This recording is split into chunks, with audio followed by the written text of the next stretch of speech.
इस वीडियो में हम IIS इंटरनेट इंफॉर्मेशन सर्विसेज के बारे में पढ़ेंगे। शुरू करते हैं। IIS formerly known as internet information server. IIS को फॉर्मली रूप से इंटरनेट इंफॉर्मेशन सर्वर के रूप में जाना जाता है। It is an extensible web server created by Microsoft for used in Windows NT family. यह विंडोज़ NT फैमिली में उपयोग के लिए माइक्रोसॉफ्ट द्वारा बनाया गया है एक इंटेंसिबल वेब सर्वर है। IIS supports HTTP/2, HTTPS, FTP, FTPS, SMTP and NNTP। IIS HTTP/2, HTTPS, FTP, FTPS, SMT and NNT का सपोर्ट करता है। It has been an integral part of the Windows NT family since Windows NT 4.0, though it may be absent from some edition, Windows XP Home Edition, and is not active by default। यानी कि Windows NT 4.0 के बाद से यह Windows NT family का integral part रहा है। इसके माध्यम से कुछ edition Windows XP Home edition और डिफ़ॉल्ट रूप से एक्टिव नहीं है। अब फीचर्स ऑफ IIS देखते हैं। IIS 6.0 and higher support the following authentication mechanism। IIS 6.0 और हायर फॉलोइंग ऑथेंटिकेशन मैकेनिज्म का समर्थन करते हैं। अब वो है anonymous authentication, basic access authentication, request access authentication, integrated Windows authentication, UNC authentication, .NET passport authentication removed in Windows server 2008 and IIS 7.0। IIS 7.0 has modular architecture। IIS 7 modular architecture है।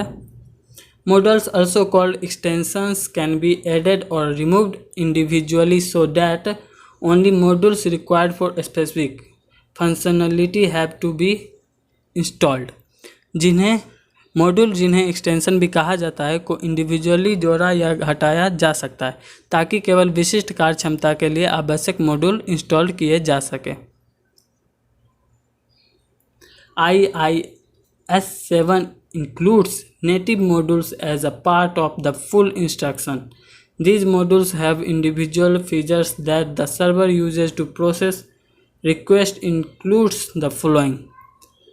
IIS 7 में full installation के भाग के रूप में native module शामिल है। इन module में अलग अलग विशेषताएं हैं जिनका उपयोग सर्वर अनुरोध को संसाधित करने के लिए करता है, जिसमें से निम्नलिखित शामिल है। फर्स्ट है security modules. It is used to perform many task related to security in the request processing pipeline such as specifying authentication scheme, performing URL authorisation and filtering request. इसका उपयोग रिक्वेस्ट प्रोसेसिंग पाइपलाइन में सुरक्षा से संबंधित कई कार्य करने के लिए किया जाता है, जैसे प्रमाणीकरण योजना निर्दिष्ट करना, URL ऑथेंटिकेशन और फिल्टरिंग रिक्वेस्ट करना। सेकेंड है हमारा content modules. It is used to perform task related to content in the request processing pipeline such as processing request for static files, returning a default page when a client does not specify a resource in a result request and listing the contents of the directory। इसका उपयोग request processing pipeline में सामग्री से संबंधित कार्य करने के लिए किया जाता है, जैसे स्थिर फाइल्स के लिए प्रोसेसिंग रिक्वेस्ट एक डिफ़ॉल्ट पेज लौटाना जब क्लाइंट रिक्वेस्ट में रिसोर्स स्पेसिफाई नहीं करता है और डायरेक्टरी की कंटेंट सूचीबद्ध करता है। अब है हमारा थर्ड नंबर पे compression modules। It is used to perform tasks related to compression in the request processing pipeline, such as processing request for static file, returning a default page when a client does not specify any compression responses, applying zip compression transfer coding to response and performing pre compression of static content. इसका उपयोग request processing pipeline में compression से related कार्य करने के लिए किया जाता है। जैसे स्थिर फाइल के लिए प्रोसेसिंग रिक्वेस्ट, जब कोई क्लाइंट किसी भी कंप्रेशन रिस्पॉन्स को निर्दिष्ट नहीं करता है तो एक डिफ़ॉल्ट पेज लौटाता है। प्रतिक्रियाओं के लिए जिप कंप्रेशन ट्रांसफ़र कोडिंग लागू करता है और स्टैटिक कंटेंट का प्री कंप्रेशन करता है। अब है हमारा caching modules. It is use to perform task related to caching in the request processing pipeline, such as storing process information in memory on the server and using cached content in the subsequent request for the same resource। इसका उपयोग request processing pipeline में पकड़ने से संबंधित कार्य करने के लिए किया जाता है, जैसे सर्वर पर मेमोरी में प्रक्रिया की जानकारी संग्रहित करना और उसी रिसोर्स के लिए बाद के रिक्वेस्ट में कैश की गई कंटेंट का उपयोग करना।